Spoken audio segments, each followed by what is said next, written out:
পানিহাটির দিকে নজর রাখি, সেখানে তৃণমূলের দুই গোষ্ঠীর মধ্যে মারপিট, আর সেই মারপিটকে কেন্দ্র করে উত্তেজনা পরিস্থিতি।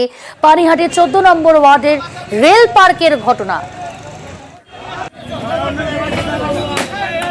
তৃণমূল কর্মীকে মারধর করা হয়।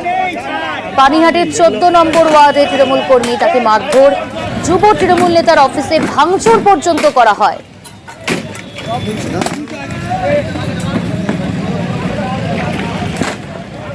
সুবীর রয়েছে আমাদের প্রতিনিধি। সুবীর, কি কারণে এমন পরিস্থিতি তৈরি হলো এবং এই ঘটনায় এখনো পর্যন্ত কাউকে আটক বা গ্রেফতার করলো পুলিশ?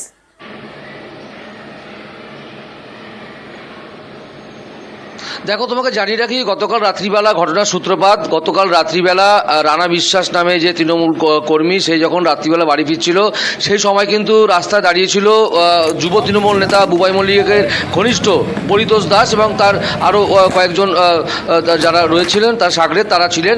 এবং সেই সময় কিন্তু তাদের মধ্যে প্রথমে তর্কাতর্কি হয় এবং গালিগালাজ নিয়ে কিন্তু প্রথমে বচসা হয়, তারপর কিন্তু মারপিট হয়। এবং তারপরে যেটা জানা যাচ্ছে, আজকে সকালবেলা যে রানা বিশ্বাসের যারা দলবল রয়েছেন, অনুগামী রয়েছেন, তারা কিন্তু ব্যাপক ভাঙচুর চালায় বুবাই মল্লিক অর্থাৎ যুব তৃণমূল নেতার অফিসে। এবং রানা বিশ্বাসের যারা অনুগামী রয়েছেন তারা কিন্তু খর্দ থানা ঘেরাও করে বিক্ষোভ দেখান যারা দোষী ব্যক্তি তাদেরকে গ্রেপ্তারের জন্য। এবং তারপরে কিন্তু এই যেটা জানা যাচ্ছে, পরিতোষ দাস যে হচ্ছে এই বুবাই মল্লিক যুব তৃণমূল নেতার ঘনিষ্ঠ, তার কিন্তু 60টা ঠেক রয়েছে বিটি রোডের ওপর, রাজা রোডের কাছে, সুকচর রাজা রোডের কাছে বিটি রোডের ওপর তার 60টা ঠেক রয়েছে, এমনটাই কিন্তু অভিযোগ। এবং সেই 60টা ঠেক কিন্তু এলাকার যারা তৃণমূলের কর্মী সমর্থক যারা যুবক রয়েছেন তারা কিন্তু 60টা ঠেক ভেঙে গুড়িয়ে দেন। এবং সেই গুড়িয়ে দেওয়ার পরে কিন্তু ঘটনাস্থল এলাকায় উত্তেজনা তৈরি হয়। পরিস্থিতি নিয়ন্ত্রণে নিয়ে আসতে এই মুহূর্তে কিন্তু খর্দ থানার বিশাল পুলিশ বাহিনী ঘটনাস্থলে মোতায়েন করা রয়েছে। এবং এখনও পর্যন্ত কিন্তু যুব তৃণমূল প্রত্যেকে মানে দুপক্ষের বিরুদ্ধে কিন্তু দুপক্ষই কিন্তু খর্দ থানায় অভিযোগ দায়ের করেছে। কিন্তু এখনও পর্যন্ত পুলিশ তদন্ত শুরু করেছে, খর্দ থানা পুলিশ। এই ঘটনায় কিন্তু এখনও পর্যন্ত পুলিশ কাউকে গ্রেপ্তার করতে পারেনি। সঙ্গে থাকো সুবীর। যুব তৃণমূল নেতা যার বিরুদ্ধে অভিযোগ বুবাই মল্লিক, তার কি প্রতিক্রিয়া শোনাবো আপনাদের।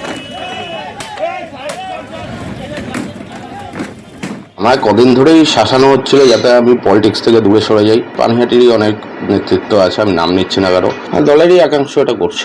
কেন আপনাকে এভাবে টার্গেট করা হচ্ছে? আমার জন্য হয়তো কারো অসুবিধা হচ্ছে।